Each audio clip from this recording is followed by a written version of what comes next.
आचार्य चाणक्य के जीवन की एक प्रारंभिक घटना से उनके चरित्र का बहुत सुंदर खुलासा होता है। एक बार वे अपने शिष्यों के साथ तक्षशिला से मगध की ओर आ रहे थे।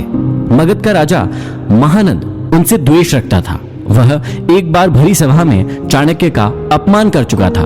तभी से उन्होंने संकल्प लिया था कि वे मगध के सम्राट महानंद को पद से नीचे उतारकर ही अपनी शिखा में गांठ बांधेंगे। इसके लिए वे अपने सर्वाधिक प्रिय शिष्य चंद्रगुप्त को तैयार कर रहे थे। मगध पहुंचने के लिए वे सीधे मार्ग से ना जाकर एक अन्य उबड़-खाबड़ मार्ग से अपना सफर तय कर रहे थे। उस मार्ग में कांटे बहुत थे। तभी उनके पैरों में एक कांटा चुभ गया। वे क्रोध से भर उठे। तत्काल उन्होंने अपने शिष्यों से कहा, उखाड़ फेंको इन नागफनों को, एक भी शेष नहीं रहना चाहिए। उन्होंने तब उन कांटों को ही नहीं उखाड़ा, उन कांटों के वृक्षों की जड़ों में मही डाल दिया ताकि वे दोबारा न उग सके। इस प्रकार वे अपने शत्रु का समूल नाश करने पर ही विश्वास करते थे। वे दूसरों के बनाए गए मार्ग पर चलने में कभी भी विश्वास नहीं करते थे। वे अपने द्वारा बनाए गए मार्ग पर ही चलने में विश्वास करते थे।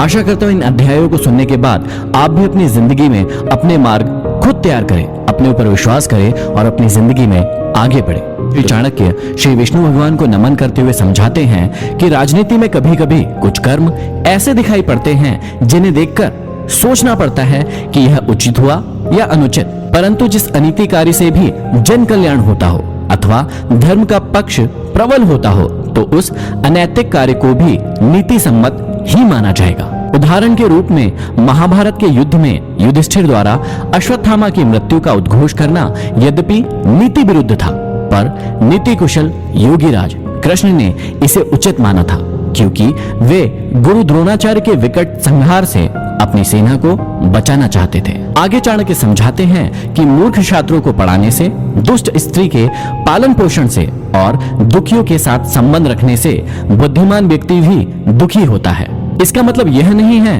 कि मूर्ख शिष्यों को कभी उचित उपदेश नहीं देना चाहिए। समझाने का तात्पर्य यह है कि पतित आचरण वाली स्त्री की संगति करना तथा दुखी मनुष्यों के साथ समागम करने से विद्वान तथा भले व्यक्ति को दुख ही उठाना पड़ता है। वास्तव में शिक्षा उसी इंसान को दी जानी चाहिए जो सुपात्र हो। जो व्यक्ति बताई गई बातों को ना समझे उसे परामर्श देने से कोई लाभ नहीं है। मूर्ख व्यक्ति को शिक्षा देकर अपना समय ही नष्ट किया जाता है। यदि बात दुखी व्यक्ति के साथ संबंध रखने की है तो दुखी व्यक्ति हर पल अपना ही रोना रोता रहता है। इससे विद्वान व्यक्ति की साधना और एकाग्रता भंग हो जाती है। आगे श्री चाणक्य हमें समझाते हैं कि दुष्ट स्त्री, छल करने वाला मित्र, पलटकर तीखा जवाब देने वाला नौकर तथा जिस घर में सांप रहता हो उस घर में निवास करने वाले गृह स्वामी की मौत में संशय ना करे, वह निश्चित ही मृत्यु को प्राप्त होगा।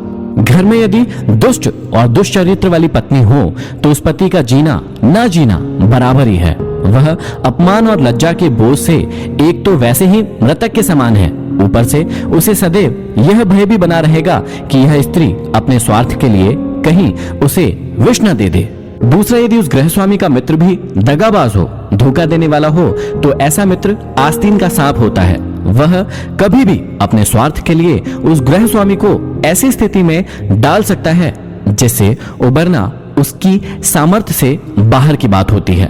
तीसरा, घर में यदि नौकर बदजुबान हो, बात बात में झगड़ा करने वाला हो, पलटकर तीखा जवाब देने वाला हो तो समझ लेना चाहिए कि ऐसा नौकर निश्चित रूप से घर के भेद जानता है, और जो घर के भेद जान लेता है वह उसी तरह से घर बार का विनाश कर सकता है जैसे विभीषण ने घर में भेद करके रावण का विनाश करा दिया था।